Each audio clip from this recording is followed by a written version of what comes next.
আসসালামু আলাইকুম ওয়া রাহমাতুল্লাহি ওয়া বারাকাতুহু। প্রিয় দর্শক, পৃথিবীর যেখান থেকে আমাদের অনুষ্ঠানটি দেখছেন সবাইকে জানাচ্ছি ফোকাস লিস্ট 24 চ্যানেলের পক্ষ থেকে সুস্বাগতম। প্রিয় দর্শক, আজ আপনাদের জন্য রয়েছে অনেক অনেক ব্রেকিং নিউজ। সারা পৃথিবীর অনেকগুলি নিউজ এসে আজকে আমাদের চ্যানেলে ভিড় করছে, কিন্তু আজকে সিদ্ধান্তটা আমরা নিয়েছি একটু ভিন্ন রকম। সেটা শুধু আপনাদের জন্য। আজকে শুধু একটি ব্রেকিং নিউজ দিয়েই আমাদের পরিবেশনাটি শুরু করব এবং সেই একই ব্রেকিং নিউজ দিয়ে আমাদের পরিবেশনাটি আজকে শেষ করব। তা হলো, পৃথিবী থেকে বিদায় নিচ্ছে বর্তমান বিশ্বের সর্বোচ্চ একজন নেতা, যিনি শুধু ইরানেরই সর্বোচ্চ ধর্মীয় নেতা নন, সারা পৃথিবীর বহু গণমানুষের আদর্শিক নেতা সৈয়দ আয়াতুল্লাহ আলী খামেনি। যদিও গত 28 ফেব্রুয়ারি তিনি আমেরিকা এবং দখলদার রাষ্ট্রের বোম্বিংয়ে শহীদ হন, তার শহীদ হওয়ার 131 দিন পর এই পৃথিবী থেকে বিরল আনুষ্ঠানিকতার মধ্যে দিয়ে তিনি বিদায় নিচ্ছেন। ধারণা করা হচ্ছে পৃথিবীর সবচাইতে বড় অনুষ্ঠান হতে যাচ্ছে ইরানে। প্রিয় দর্শক, আমরা একটু ঘুরে আসি ইরানে এখন কি পরিস্থিতি হচ্ছে সেটা একটু দেখে আসবো। তার আগে আপনাদেরকে বলে রাখি, আপনারা আমাদের চ্যানেলটি সাবস্ক্রাইব করবেন।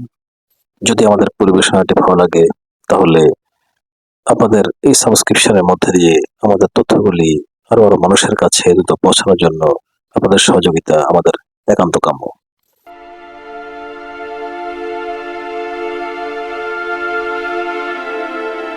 প্রিয় দর্শক, একটু আগেই 12:05 হলো, অর্থাৎ রাত 12:05। পৃথিবীর হিসেব মতো 3 তারিখ পেরিয়ে 4 তারিখে পা রেখেছে পৃথিবীর একটা অংশ।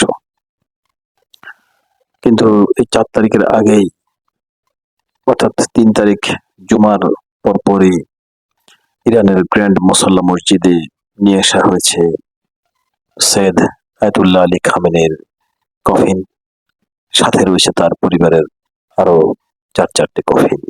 সব মিলিয়ে 5টি কফিন। কিন্তু এখন থেকেই সে গ্র্যান্ড মুসল্লা মসজিদ, যেটা তেহরানের সবচেয়ে বড় মসজিদ, যেখানে তিনি খুতবা দিতেন, সে মসজিদে তার এই কফিনগুলি রাখা হয়েছে।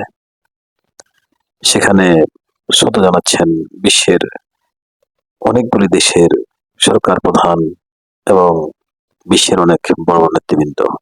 দর্শক, ধারণা করা হচ্ছে ইরানের তিল ফেলার জায়গা থাকবে না তেহরান সহ ইরানের আরো কয়েকটি শহরে, যেখানে 4 তারিখ থেকে শুরু হবে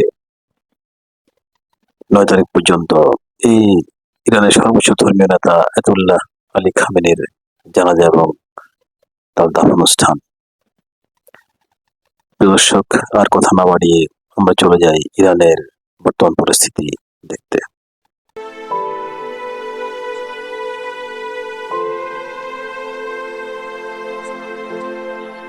দর্শক, আপনারা দেখছেন লাখো লাখো নয় কোটি কোটি মানুষ এখন থেকেই তেহরানের চত্বরে এসে হাজির হয়েছে, যে দৃশ্য পৃথিবীর অতীতের সকল রেকর্ডকে ছাড়িয়ে গেছে।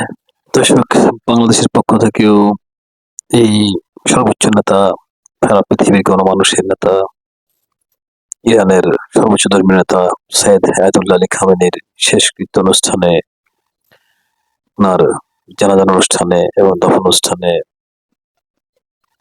ইরানি বাসীদের সাথে একাত্মতা প্রকাশ করার জন্য এবং এই সৈয়দ আয়াতুল্লাহ আলী খামেনিকে শ্রদ্ধা জানানোর জন্য বাংলাদেশ থেকে স্পিকার শামসুদ্দিন আহমেদ বিক্রম সহ একটা প্রতিনিধি দল সেখানে গিয়েছেন, দেখা করেছেন এবং আয়াতুল্লাহ আলী খামেনির সেই কফিনকে সামনে দাঁড়িয়ে শ্রদ্ধা জানিয়েছেন এবং বিরোধী দলের একজন সংসদ সদস্য সহ আরো 11 সদস্যের একটা দল তেহরানে গিয়ে পৌঁছেছেন এবং তারাও তেহরানের সেই গ্র্যান্ড মুসল্লা মসজিদে গিয়ে আয়াতুল্লাহ আলী খামেনির কফিনের সামনে দাঁড়িয়ে শ্রদ্ধা নিবেদন করেছেন। দর্শক, স্পিকার হামিদুদ্দিন আহমেদ তিনি ইরানের স্পিকার আলিবাফের সাথে সাক্ষাৎ করেছেন এবং সাক্ষাৎ করেছেন ইরানের প্রেসিডেন্ট মাহমুদ পেজেশকিয়ানের সাথে, সাক্ষাৎ করেছেন ইরানের পররাষ্ট্রমন্ত্রী আব্বাস আরাকচির সাথে।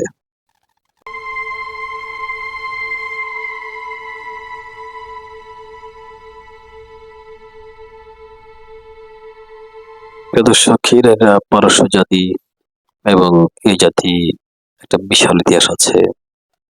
আমাদের সেই সুদূর ইতিহাস জানতে হবে। তবে শুধু এতটুকুই বলি, শেষ নবী আল্লাহ রাসূল আমাদের সবার আদর্শ এবং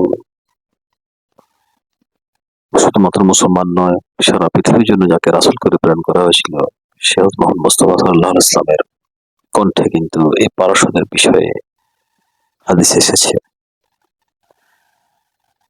সে হাদিসে বলা হয়েছিল, শেষ জামানায় মানুষের ঈমান যদি সেই সুদূর সূর্য নক্ষত্রের কাছেও চলে যায়, পারস্যের লোকজন সেখান থেকে ঈমানকে ছিনিয়ে আনবে। সে পারস্যই আজকের ইরান। দর্শক, সৈয়দ আয়াতুল্লাহ আলী খামেনি দীর্ঘ বহু বছর তিনি রাষ্ট্রের জন্য সংগ্রাম করেছেন, ইসলামের জন্য বিপ্লব করেছেন এবং ইরানে ইসলামিক বিপ্লবী সরকার গঠন করেছেন। এত এত নিষেধাজ্ঞা, এত এত বিভিন্ন ধরনের যন্ত্রণা প্রতিটা মুহূর্তে ইরানের জন্য বহু বিশ্বের বিভিন্ন শঙ্কা, ইরানের বিভিন্ন জরাজীর্ণ অবস্থা এবং ইরানিদের বহু আত্মত্যাগ, সারা পৃথিবীর সাথে তাদের সংযোগ বিচ্ছিন্ন করা, ইরানিদের সারা পৃথিবী থেকে বিভিন্ন ধরনের সাপ্লাই বন্ধ করে দেওয়া। শোনা গেছে ইরানে বিশ্বের বড় বড় দেশগুলোর সমর্থনে সেখানে ইরানের মানুষের চিকিৎসার জন্য পর্যন্ত অনেক চিকিৎসা সংগ্রাম পর্যন্ত ইরানে পাঠানো বন্ধ ছিল বছরের পর বছর ধরে নিষেধাজ্ঞার কারণে। ভাবুন, এমন পরিস্থিতির মধ্যে দিয়ে কিন্তু ইরান জাতিকে যিনি সঠিক দিক নির্দেশনা দিয়ে যুগের পর যুগ পার করেছেন এবং আজকে ইরানিরা পৃথিবীর বুকে মাথা উঁচু করে দাঁড়িয়েছে। ইরানিরা সমর বিজ্ঞানে, চিকিৎসা বিজ্ঞানে, মহাকাশ বিজ্ঞানে পৃথিবীতে তাদের অবদান, তাদের স্বাক্ষর রাখতে শুরু করেছে।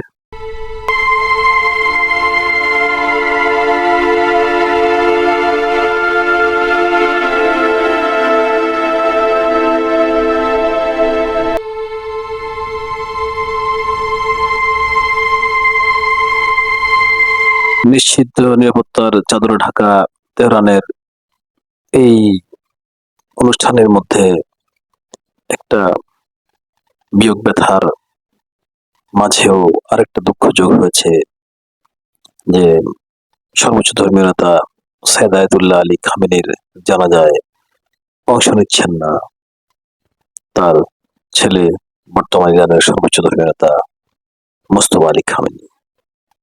প্রিয় দর্শক, আপনারা যারা আমাদের পরিবেশনাগুলো নিয়মিত শুনেন, জাস্ট গতকালকের পরিবেশনে কিন্তু আমরা কথাটা আপনাদেরকে জানিয়েছিলাম যে ইরানের এই আনুষ্ঠানিকতার অর্থাৎ আয়াতুল্লাহ আলী খামেনির জানাজা এবং দাফন অনুষ্ঠানে কোটি কোটি লোক একসাথে হবে জেনেও এই ধরনের বিশ্ব সমাগমের মধ্যেও আয়াতুল্লাহ আলী খামেনির বর্তমান জ্যেষ্ঠ পুত্র, যিনি ইরানের সর্বোচ্চ ধর্মীয় নেতার আসনে আসীন আছেন, সেই মোস্তফা খামেনিকে হত্যার পরিকল্পনা করছে মোসাদ সহ পৃথিবীর বিভিন্ন গোয়েন্দা সংস্থা, যেটা ইরান জানতে পেরে তার নিরাপত্তার জন্য অর্থাৎ মোস্তফা খামেনির নিরাপত্তার জন্য হয়তোবা রাষ্ট্রীয়ভাবে তাকে এই জানাজা অংশগ্রহণ করার জন্য নিষেধ করা হয়েছে।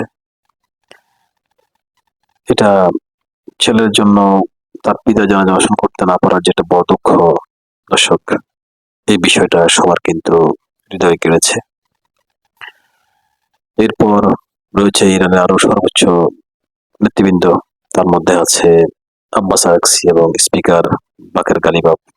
তার উপরও কিন্তু কড়া নিরাপত্তা রাখা হয়েছে তাদের উপরে। তাদের বিষয়ে কিন্তু বিভিন্ন অ্যাঙ্গেল থেকে আসছে হত্যার হুমকি। দর্শক, এমন অবস্থায় পুরো রাষ্ট্র শোকে কাতর, মাতম করছে সবাই বুক চাপড়ে চাপড়ে। আর এই শোকের মধ্যে যোগ দিয়েছে ইরানের শিশু কিশোর, যুবক যুবতী, আবাল বৃদ্ধ বনিতা সবাই। এর মধ্যেও এরকম একজন সর্বোচ্চ নেতার দাফন অনুষ্ঠানে, জানাজার অনুষ্ঠানে যদি নৃশংস হামলার পরিকল্পনা করা হয় শত্রু বাহিনীর পক্ষ থেকে, তখন তাদেরকে আপনি কোন মানবিকতার রাষ্ট্র বা কোন মানবতার কর্মকাণ্ড বা কিসের মানবাধিকার তাদের সারা পৃথিবীব্যাপী তারা কিসের নেতৃত্ব দিচ্ছে বা কোন নেতৃত্ব দেওয়ার জন্য তারা পৃথিবীতে নিজেদেরকে সর্বোচ্চ শক্তিশালী, সর্বোচ্চ মানবাধিকার রাষ্ট্র বলে তকমা দেয়। দর্শক, বিচার আপনারাই করবেন। প্রিয় দর্শক, আয়াতুল্লাহ আলী খামেনির জানাজার অনুষ্ঠান তেহরানের গ্র্যান্ড মুসল্লা মসজিদের মধ্যে দিয়ে শুরু হবে। এরপর তার কফিন নেওয়া হবে শিয়াদের সবচেয়ে গুরুত্বপূর্ণ শহর, শিয়াদের প্রধান শহর কুমাতে, সেখানেও তার জানাজা অনুষ্ঠান হবে। এরপর তাকে নিয়ে যাওয়া হবে ইরাকে কারবালার ময়দানে, সেখানেও তার জানাজা অনুষ্ঠিত হবে। এরপর আর একটি শহর পেরিয়ে শেষ ইরানের যে মাশহাদ শহর আছে, যেখানে আয়াতুল্লাহ আলী খামেনির জন্ম হয়েছে, ঠিক সে শহরে হযরত রেজা রহমতুল্লাহ আলাইহির সমাধির পাশেই শেষ দাফন সম্পন্ন করা হবে মুস্তফা সৈয়দ আয়াতুল্লাহ আলী খামেনির। দর্শক, এর মাঝে আরেকটি কথা চাউর হয়েছে যে ইরানের পক্ষ থেকে সৌদি আরবকে এই জানাজার অনুষ্ঠানে অংশ নেওয়ার জন্য কোনো আমন্ত্রণ জানানো হয়নি। তবুও বিভিন্ন মিডিয়ায় ধরা পড়েছে সৌদি পররাষ্ট্রমন্ত্রী সেই জানাজায় অলরেডি অংশগ্রহণ করার জন্য 3 তারিখ শুক্রবারই পৌঁছেছেন এবং তিনি তেহরানের গ্র্যান্ড মুসল্লা মসজিদে গিয়ে সৈয়দ আয়াতুল্লাহ আলী খামেনিকে শ্রদ্ধা জানানোর জন্য তিনি সে মসজিদে উপস্থিত হয়ে তাকে শ্রদ্ধা জানানোর নিবেদন করেছেন। এবং সৌদি আরবের পক্ষ থেকে এই বিষয়ে কোনো কথা বলা না হলেও বিভিন্ন মিডিয়া থেকেও এসেছে যে সৌদি আরবকে ইরান দাওয়াতপত্র পাঠায়নি, তবুও সৌদি আরব ভারতীয়দের সেই প্রশ্নে নিজেরা গিয়ে হাজির হয়েছে বলে বিভিন্ন মাধ্যম থেকে জানা যায়। এবং এই জানাজায় অংশ নেওয়ার জন্য, অর্থাৎ আয়াতুল্লাহ আলী খামেনিকে শ্রদ্ধা জানানোর জন্য ভারত থেকেও কিন্তু একটা প্রতিনিধি দল গিয়ে হাজির হয়েছে তেহরানে।